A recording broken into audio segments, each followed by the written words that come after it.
முதலில் இணைந்து கொள்கின்றார் தக்கோலவன் எல்லாதன் ஐயா அவர்கள். பாருங்கள் ஐயா. தமிழே அமுதே வருவாய் நிறைவாய்.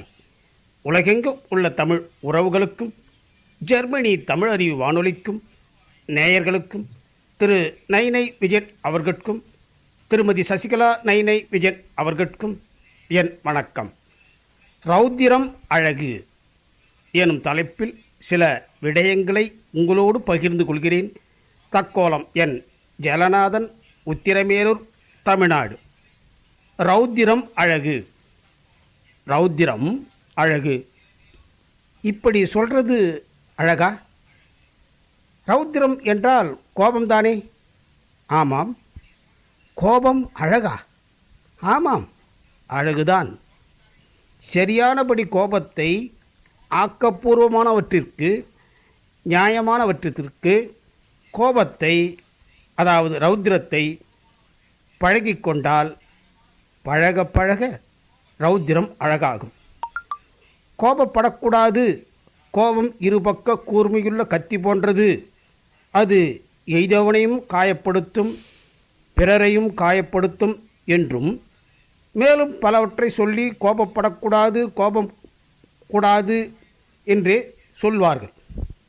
கோபப்பட்டால் ஒரு பங்கு ஆற்றலும் மீண்டும் இயல்பான நிலைக்கு வருவதற்கு 2 பங்கு ஆற்றலும் விரயமா போகும் என உளவியல் அறிஞர்கள் கோபத்தால் இழக்கின்ற வருகின்ற பாதிப்புகளை சொல்கிறார்கள். கோபம் வேண்டாம்.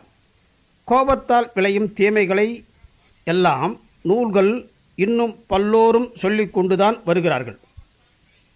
கோபப்படாமல் இருக்க வேண்டும் என்று சொல்லிக்கொண்டே கோபப்பட்டு கொண்டுதான் இருக்கின்றோம்.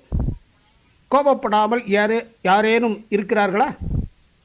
கோபம் வாழ்க்கையில், வாழ்நாளில் தவிர்க்க முடியாததாக உள்ளது என்றும் குறிப்பிடலாம். ரௌத்திரம் இல்லாமல் வாழ்க்கையில் இருக்க முடியாது.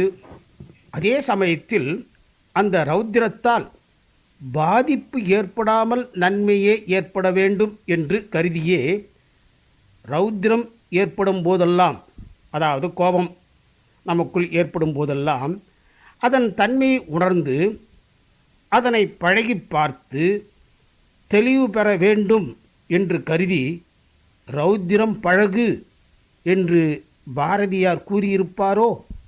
இப்படி பழக பழக நன்மை தீமைகளை உணர்ந்து கொள்ள முடியும். நம்மை நாம் பக்குவப்படுத்தி கொள்ள முடியும்.